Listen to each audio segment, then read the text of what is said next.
Mm-hmm. 15-year-old steals daddy's Tesla and takes an uphill leap at a gas station while drinking. Holy cow, that's a lot. Did you see this? I have not. I very... have not seen this, but it has all the makings of a terrible situation. Oh yeah. You got 15-year-old. That's a problem. Stolen Tesla. That's a problem. Uphill leap. That's a problem. Gas station. Another problem. While drinking. Another problem. It's a multiplier effect of problems. So you can sense that something's going to go wrong. Okay, here we go. You approach it. Oh my God. What? He didn't mean to hit the accelerator. He misjudged something and had a lot of power. That's one of the things I have always wondered about these vehicles is as smart as they are so damn powerful. Like one, I guess you could say the same for any vehicle, really. But these ones, man, if you tap that thing, you go. You tap, you go. Hey. Instantly. I promise. Yeah. It's freaky. There's no rev up of the engine. You tap, you go. Yeah. That's the tagline. Yeah. We're going to do Lou Later merch. You tap, you go. And what accent is that? We have to do another Willie. We have to do something for Willie Doo's Bronco. Okay. It would be like an old school type of shirt, like somebody would have for a Mustang back in the day or something. Okay. It'll be like the horse logo, but my head. Yeah, something going on. I don't know what it would be, but it's we need to get some things going on. There's some details of it. He was arrested.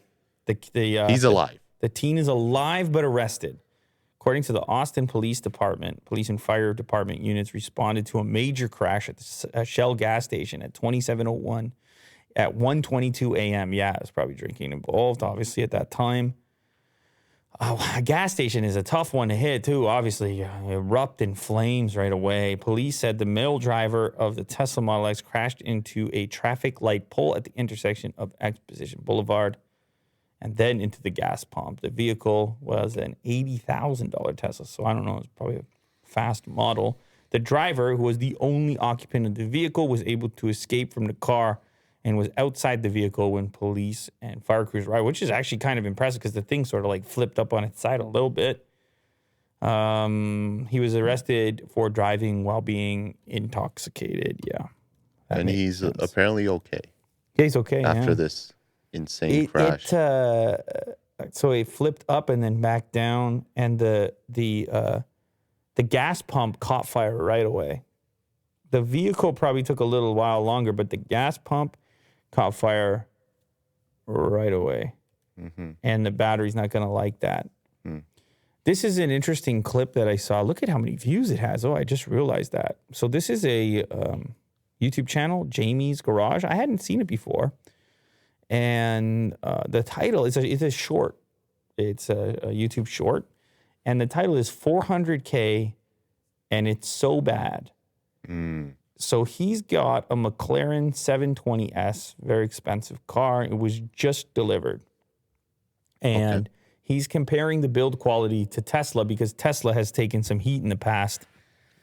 Panel gaps. God, does that happen? Like heat in Tesla taking heat. There's just a burning Tesla in the last story. Yeah. With the gas station and the flames. Yeah. That's not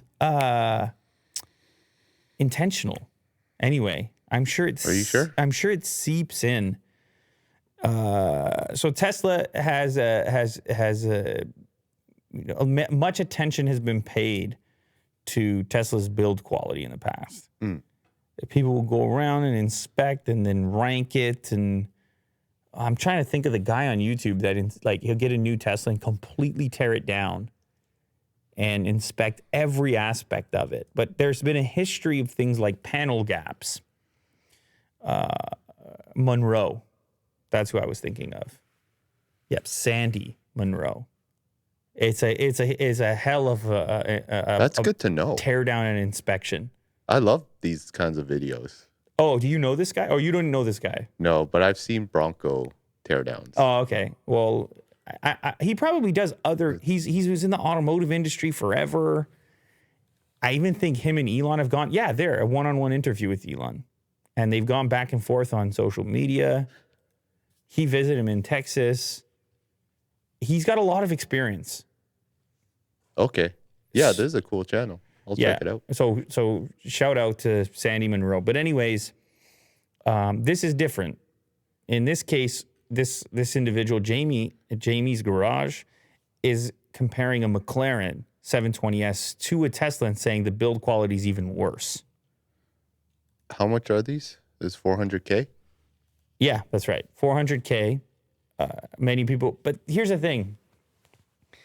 And this is not an excuse, but it's totally different business models. Like there's not that many of these things that are made, and it's a little bit more bespoke. I'm not making excuses. I'm just saying. I'm sure I would be upset too if I spent the. Anyway, you can go watch the video and see, and you tell me what you think. If you're Bronco. Bad build quality, right? Have you ever checked out the build quality of a McLaren? Check this out. This is a 2022 McLaren 720S with only 43 miles. And I pulled the engine cover off, and look at this. This bolt was just sitting here. So I'm gonna put that little guy back in and check the other side. Oh, look at that, it's loose. I know what you're thinking, a couple loose bolts, no big deal, right? Well, let's check over the rest of the car. The washers under these bolts are rusted. Like literally the car got PDI'd at the dealership on a transporter truck and brought right over here. Only has 43 miles. We got a little bit of panel gap here. Yeah, no big deal, but this is the worst part. Check this out. When the door is opened, only on the passenger side, it is literally touching the body, guys. Check this out. It is touching the body. The other side has got like a 1-inch gap or something like that, but the passenger side, I mean, I don't even know what to say. Now the driver's side door doesn't have that gap, but when you close the door, watch this. It grabs the seal, it like pulls it back. Do you see that? It pulls that seal back. So I think it's an insight. I think it's an interesting insight because I'm sure that people assume that the more money you spend for something, the better it gets. I'll tell you something. My experience in life is that that's definitely not always the case. And that often it's the items that are more consumed that get better because there's more competition in those spaces and because the volume leads to discoveries and processes to fix those problems, as opposed to more bespoke things where there's not as many of them out there. And therefore, when you create a new one and something goes wrong with it, it's harder and takes longer to discover those issues and to fix them. It's a numbers game. And I'm sure that there's a number of other factors that go into it.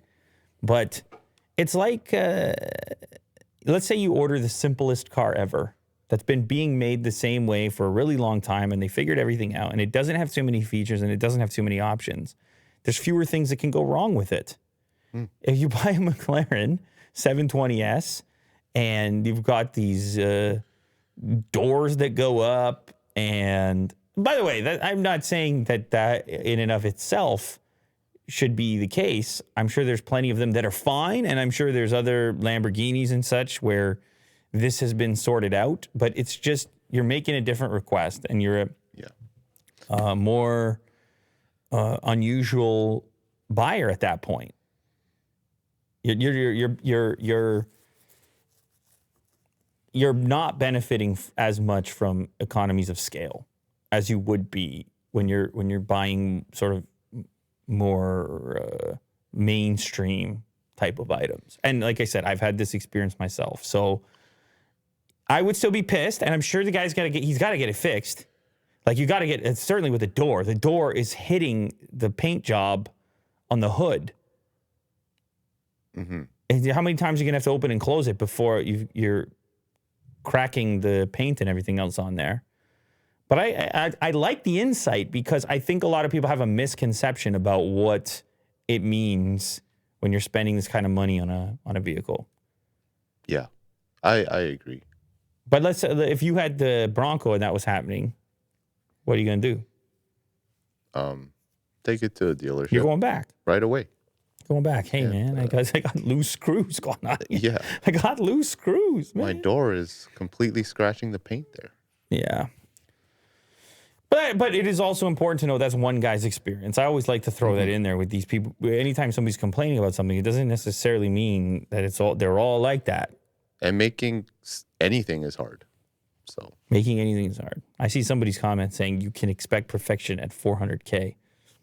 Not for Lou. Not necessarily.